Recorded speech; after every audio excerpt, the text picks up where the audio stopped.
Hey, welcome. This is episode 11 of my EE 101 series. Today I'm going to talk about power consumption and calculation in resistors and resistances. Let me start by refreshing our memory about how we deduce power in a circuit element. So we have this definition, P equals IV. This means that the power either sourced or consumed in a circuit element is just the product of that element's voltage and current with respect to the reference polarities and directions that we've assigned in our circuit, or that we know to be true based on perhaps what that element is. And so remember that the most common convention, and the one that I'll go forward with, is that you measure or you calculate a positive power when that power is consumed. So if you have a voltage across an element and the current through that element is positive with respect to that voltage, meaning the current enters the positive terminal of the voltage, then you'll get a positive current and a positive voltage, and you'll see positive power in that element, and that means that element is passive and that it's consuming power. And that will be the case for resistors and resistances at 99% of the time, assuming that resistance is positive. But again, you can pretty much forget about the case of the negative resistance for now. At the EE 101 level, you don't need to think about that. And if you remember in the other case, if you ever see a negative power based on our conventions and polarities for currents and voltages, that means that that element is sourcing power. But again, I'm about to talk about consumption, because resistors do not source power. You'll only ever see them consume power. And okay, the first question you might be asking is, well, how does a resistor consume power? What does that even mean? I thought it was just a material and currents flowing through it. Well, and there's a variety of different processes by which you might observe that to be the case. The most common one, though, is that the energy in the electrical current, and remember that the actual energy is in the current. So you have actual charges physically moving around the circuit, and there's energy in those charges. And so the charge, though, remember the mechanism for resistance is this inhibition or this collision. There's no other way to say it. There's this resistance to electrical current flow, wherein the charges, as they flow through this element, collide with, at the microscopic level, the particles in this material. So let's say you have an aluminum bar, and that's your resistor, and you start forcing current through it. Well, those charges will collide over and over and over with the particles of that aluminum, and it causes some resistance to that flow of current. But what you get when you have particles and charges colliding with each other, what you get is this distribution or this diffusion of kinetic energy, and it manifests itself in the motion or the vibration of these particles in the lattice in this material. And another way of saying that is heat, right? So if anyone that's ever interacted with an electronic device might have experienced it heating up, right? And in any case where you've got current flowing through an element, regardless of whether or not it's a resistor or some other circuit element that I haven't introduced yet, there will always be some degree to which that circuit element heats up. There is always going to be a little bit of resistance, and therefore a little bit of heat that gets, a little bit of energy in the form of heat that gets stolen from that current.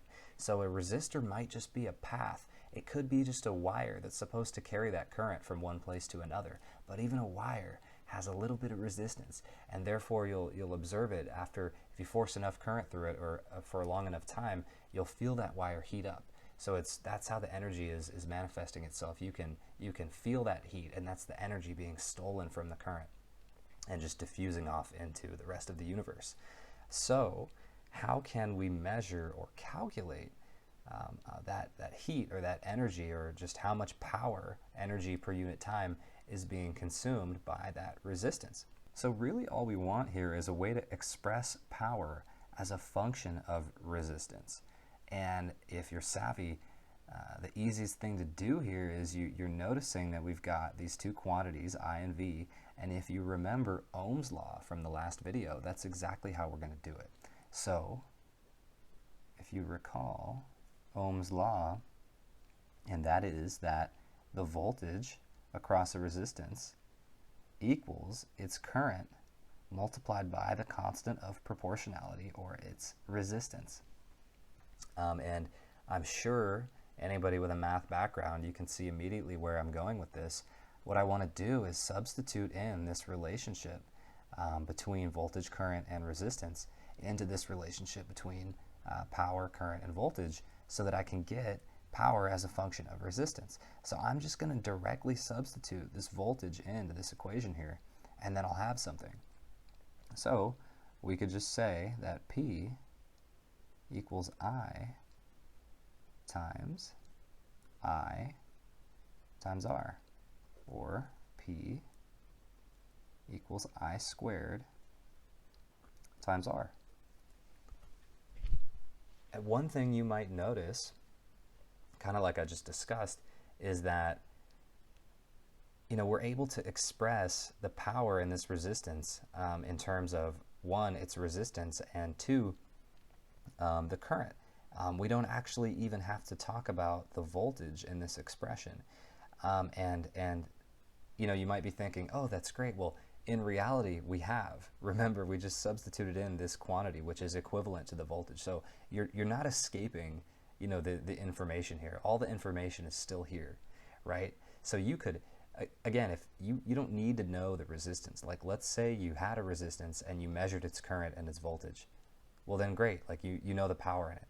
But so this expression is still valid. But if you want this as a function of the resistor, or the resistor itself, then you can just make a substitution like this, and then there you go. You have power as a function of resistance. And a consequence here is that if you notice, we have this I squared.